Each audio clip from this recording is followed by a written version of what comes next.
In the final months of Marie Antoinette's life, France was a nation caught between two worlds. One was the France of ancient royal tradition, the other, a new volatile age erupting with cries for liberty. The country that had once welcomed her as a young Austrian archduchess now seethed with anger and suspicion. As Paris simmered, the Queen found herself transformed from a symbol of elegance into the focus of national resentment. Her very presence, once a hallmark of grand ceremonies and brilliant court life, now represented an era that many believed had to be dismantled for a new future to begin. But these final days would reveal a woman far different from the public caricature. They would show a human being trapped between the weight of history and the unstoppable tide of revolution. Her world shrank dramatically the moment she was taken to the conciergerie, a grim prison known as the waiting room for the Revolutionary Tribunal. This was no palace. It was a stark, cold institution where the stone walls seemed to absorb all sound, leaving only faint echoes of footsteps and muffled voices. The environment was designed to be harsh, a constant reminder that the world she knew was gone. Her cell was simple, a far cry from the gilded chambers of Versailles. Bare stone walls, a wooden stool, and a narrow bed were her new reality. Yet, even here she maintained her composure, understanding that her dignity was one of the few things left entirely under her control. The days in the conciergerie blurred together, marked only by the smallest interruptions, a guard bringing water, a distant conversation, the echo of a closing door. For someone who had lived her entire life surrounded by constant activity and elaborate etiquette, this sudden stillness was jarring. But it also gave her time for introspection. She reflected on her past, her early days at court, her role as queen, and the years her family had spent trying to stabilize France while facing pressures none of them truly understood. In the quiet of her cell, she confronted the emotional weight of these memories with a solemn strength that few would have ever expected. One of the most difficult parts of her imprisonment was the separation from her children.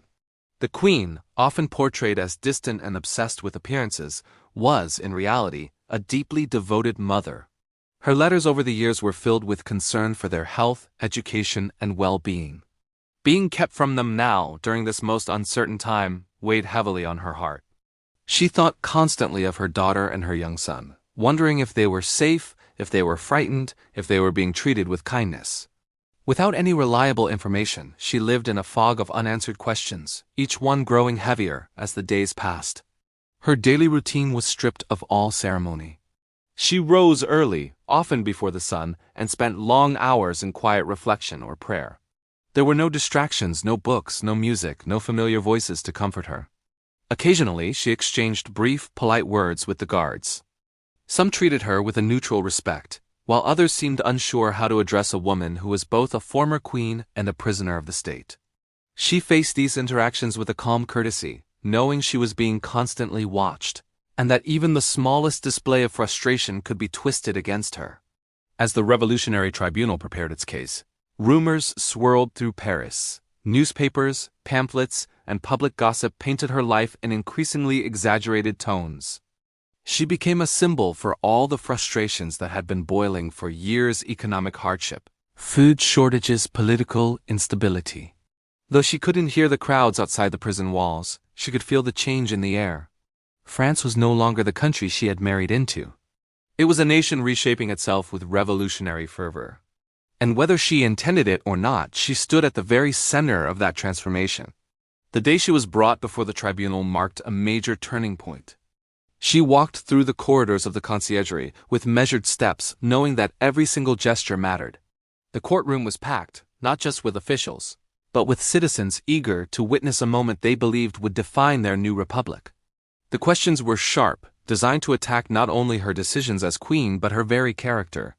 She listened carefully, responded with clarity, and maintained her composure, even when the accusations grew wild and baseless. Her strength in that moment surprised many who had expected to see a broken woman. Instead, they saw someone who remained unbroken, dignified, and precise in her own defense. Throughout the trial, she demonstrated a calm resolve, answering every question with respect.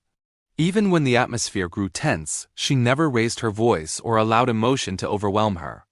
Observers noted her incredible poise, a quality that had often been lost in the political noise during her reign. She spoke of her responsibilities, her intentions, and her hopes for France, making it clear that she had never wished harm upon the nation she had served. Her words were not theatrical, but thoughtful and sincere, grounded in her belief that she had always acted to the best of her ability. But the trial was never really about facts, it was a political ritual. The new government needed a symbolic act to mark the end of the old order. The verdict, though expected, still landed with incredible force. She received it with quiet acceptance. This wasn't resignation, but understanding, a recognition that history had reached a point that could not be reversed. She returned to her cell with the weight of that knowledge, yet she moved with the same calm composure she had shown all day. In the nights that followed, she wrote letters, expressing her thoughts with clarity and deep emotion. These final writings reveal her inner strength, her unwavering concern for her children, and her acceptance of her fate. She reflected not with bitterness, but with a sense of perspective shaped by decades of experience. Her words expressed gratitude for small kindnesses, hope for her children's future, and a serene belief that her character would one day be judged fairly. These letters offer a far more nuanced picture than the exaggerated caricatures of the revolution. On her final morning, she prepared herself with quiet determination. She dressed simply, knowing her appearance would be seen by thousands, but also knowing that ceremony no longer defined her. Every movement was deliberate, guided by an inner strength that came from accepting her place in history. The walk from her cell to the courtyard felt impossibly long, the silence broken only by the quiet steps of the guards. She was transported through the city in an open cart, a symbol of equality in death, just as the revolutionaries intended. The atmosphere along the route was a mixture of curiosity, tension, and muted emotion.